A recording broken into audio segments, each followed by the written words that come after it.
बताइए आपका नाम, कहाँ से आई, कब से ध्यान कर रही, थोड़ा बहुत करके आज का क्या हुआ बताइए। जी, मेरा नाम पूजा है। मैं बॉम्बे कल्याण में रहती हूँ, वहाँ से आई हूँ। 2018-19 से मैं पत्री जी के साथ जुड़ी हुई हूँ। ఓకే, నేను బాంబే నుంచి వచ్చాను, కళ్యాణ్లో ఉంటాను. నా పేరు పూజ. పతిజీ యొక్క ధ్యానంతో 2018 నుంచి కలిసే ఉన్నాను. ధ్యానం తెలుసు. उनका सेठ विजडम वर्कशॉप अटेंड किया था मैंने सूरत में, फिर उसके बाद बॉम्बे में हुआ, वो भी अटेंड किया। फिर निकिता जी के कहने पे मैं यहाँ पे एनरोल किया अपने आप को। అక్కడ చాలా నేను అటెండ్ అయ్యాను. చేతి విజ్ఞానం, బాలకృష్ణ వేరే వాళ్ళది కూడా అన్నీ అటెండ్ అయ్యాను. కానీ నిఖిత అనే మేడం ద్వారా ఒకసారి చేతులు ఇవ్వండి. అవి ఉతాయి ఈమె और బిదర్లో ఉంటుంది.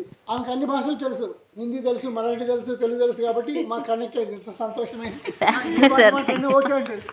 और मजेदार ये भी था कि जब हम टिकट बुक कर रहे थे, ये बहुत फोर्स कर रहे थे, आप आ जाओ आ जाओ।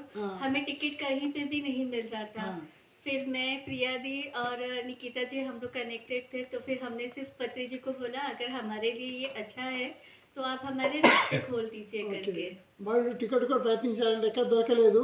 ఈమెతో కనెక్ట్ అయినారు కాబట్టి పత్రిని వేడుకున్నారు, మళ్ళీ ఎలాగైనా మీకు వచ్చేలాగా చేయమని. టికెట్ మిల్ गया? हाँ, हाँ मिल गया तो और अचानक एजेंट का फ़ोन आया कि मैडम लेडीज़ कोटा में अवेलेबल है, अगर आप चाहो तो मैं आपका टिकट बुक कर देता हूँ करके। और उनका फ़्लाइट टिकट बुक हो गया और मेरा ये हो गया और हम यहाँ पर आ गए। ఓకే.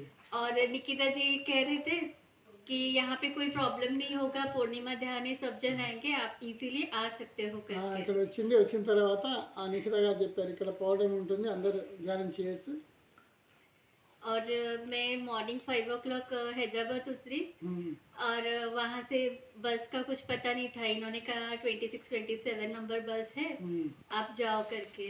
वो पूरे रास्ते में वही सोच रही थी कैसे वहाँ पे पहुँचूँगी। फिर एक जन मिल गए, उनके साथ में मैं फिर बस स्टॉप पे गई और फिर बस भी मतलब चलते चलते मैंने पकड़ी। वो बोले ये बस है करताल की, आप चल दो करके।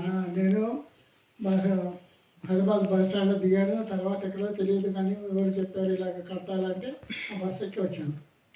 और बस से मैं आ गई मॉर्निंग 6:30-6:45 आई रीच टू करताल। ఓకే. और वहाँ से यहाँ आने का कोई साधन नहीं था, कोई ऑटो नहीं था अवेलेबल मॉर्निंग में। కడతాలు వచ్చాను కానీ అయితే మాది ఇక్కడ ట్రాన్స్పోర్టేషన్ లేదు. फिर वहाँ पे मतलब चाय वाला एक खड़ा था, उनसे चाय लिया, उनसे पूछा कि अभी आगे का रास्ता कैसा है करके। वो बोले you can go walking, 3-4 kilometre है, आप जा सकते हो करके। అక్కడ ఒకరు దొరికారన్నమాట. కడతాలో దిగితే చెప్పారన్నమాట ఇట్లా పిరమిడ్ వెళ్ళాలంటే వాడు టీ తాగుతూ టీ స్టాల్లో ఉంటే వారు చెప్పారంటే ఇక్కడ నుంచి వెళ్ళొచ్చు, 4 కిలోమీటర్లు ఉంటుంది, నడిచిపోవచ్చు అని చెప్పారు. फिर उन्होंने जो रास्ता बताया मैं वहाँ तक गई, लेकिन कोई ऑटो नहीं था, कुछ भी अवेलेबल అప్పుడు नहीं ఎర్లీ था। మార్నింగ్ ఆటోలు కూడా లేవు. और मैं थोड़े देर चली और फिर मैंने वापस पत्री जी को बोला आपने यहाँ तक तो पहुँचा दिया है, अब आगे की जर्नी में क्या करूँगी? అప్పుడు ఎవరు దొరకకపోతే ఆటో దొరకకపోతే పత్రి పిలిచారు. ఎవరు దొరికి अचानक पीछे से एक सज्जन आए, गाड़ी पे से थे। उनको मैंने पूछा कि यहाँ से कितना लंबा है, कुछ व्हीकल वगैरह मिलेगा क्या है करके। तो वो बोले अम्मा बहुत लंबा है, मैं छोड़ देता थोड़ा। मेरे గుర్తు చేసుకుంది. ఇది నడుస్తుంటే నడుద్దామని బయలుదేరుతుంటే ఒక అతను వచ్చాడు వెనుక. వచ్చేసి బండి మీద వస్తున్నానంటే అమ్మ నేను వదిలిపెడతానని గిఫ్ట్ ఇచ్చారు. फिर उन्होंने थोड़ा हाईवे पे छोड़ा, फिर बोले अम्मा वो वाइट वाइट दिख रहा है ना, वो आपका जगह है करके, अभी आपको उधर जाना है ఆ రోడ్డు करके। ఉంది కదా అక్కడ నుంచి కనిపిస్తుంది కదా మీ వెళ్ళని చెప్పాడు. फिर मेरे को बोलने लगे लेकिन आप उतना लंबा कैसे चल के जाओगे? मैं बोली अभी पता नहीं, अभी आपने यहाँ तक छोड़ा है, అక్కడ నుంచి आगे కూడా ఎలా देखो। వస్తావు, దూరం ఉంది కదా అన్నాడు. फिर वो बोले अम्मा ठीक है, आप कैसे चल के जाओगे, मैं उधर छोड़ देता సో तुमको। ట్రాన్స్పోర్ట్ అండి, మీరు ఎలా మర్చిపోతారు, నేను వచ్చి డ్రాప్ చేస్తాను. అది तो उन्होंने मुझे यहाँ तक बराबर सेफली छोड़ दिया। वही तो है, यहाँ पर ऐसा चलता है पति जी महिमा। सोचा ना किसी को क्योंकि दिल दिक्कत से नहीं याद देने किया देता. था ना हाँ, दिल से याद किया तो सब कुछ हो जाता. और तो सब कुछ मतलब वो एक विश्वास था, भले मैं अकेले निकली थी हाँ, कि ఒకదాని कुछ వచ్చి ना ఎలా कुछ तो हो ही ఉంటుందని जाएगा, और निकिता जी का सब बार बार बोलना कि अरे वहाँ कोई ना कोई तो मदद कर ही देगा तुम्हारी। ఆమె मैं అంటే बोला వాళ్ళ कोई ఫ్రెండ్ ना कोई ఎవరైనా क्यों, ఉంటాడు, చాలా पति जी మంది को ही ఉంటారు. बोले ना। ఆ, పతికి చెప్పు ఆయన అరేంజ్ చేస్తాడు, అంతే అంతే అరేంజ్మెంట్ అయిపోయింది. और Great.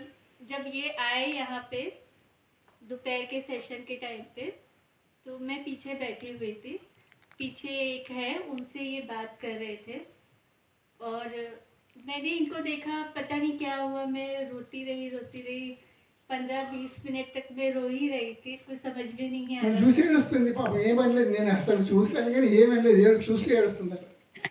और फिर ये यहाँ पर आके बैठे, फिर भी मैंने इनको देखा, आई कांटेक्ट हुआ, पर मुझे कुछ समझ में ही नहीं आ रहा था, ऐसा लग रहा था मैं चली जाऊँ, रो रही हूँ कुछ समझ ఏడుస్తున్నా, में ఎందుకు नहीं आ रहा। వెళ్ళిపోదాం అనుకున్నాడు. फिर मैं मतलब मैं भी यहाँ से మధ్యాహ్నం निकल మధ్యాహ్నం गई। పూట ఇవన్నీ జరిగింది. తర్వాత టీ టైంలో అక్కడ కలిసింది. फिर अभी टी टाइम पे फिर निकिता जी ने हमारी इनसे मुलाकात कराई, तो फिर मैंने उनको वही बोला कि पता नहीं मुझे आपको देख के क्यों ऐसे रोना आ रहा है, जो भी मेरा था वो सब मेल्ट हो रहा है। అన్నీ కరిగిపోతున్నాయి, మెల్లమెల్ల చూస్తుంటే మీ దగ్గర ఉంటే కరిగిపోతున్నాయి. నిప్పుకోలు వచ్చారు, అన్ని కర్మలు ఇలా ఉంటున్నారు, ఊహించుకోవడం పనికిరాని. मैं वही निकिता जी को भी धन्यवाद कर रही हूँ, यहाँ पे बैठे सभी लोगों के, అందరికి पति जी కలిసి के చేశారు, और పతి ये జీకి सर ధన్యవాదాలు. की, जिसकी वजह से मुझे मतलब बहुत कुछ मेरा मेल्ट हुआ है, पर कुछ बाकी है, तो वो भी कल हो जाएगा, तक हो खत्म जाएगा, हो खत्म जाएगा। हो जाएगा. मेरा कल वापसी है यहाँ से 3 बजे, जाइए तब तक రేపు फिर 3 గంటలకు వెళ్ళిపోవాలి, ఆ లోపల బిల్కుల్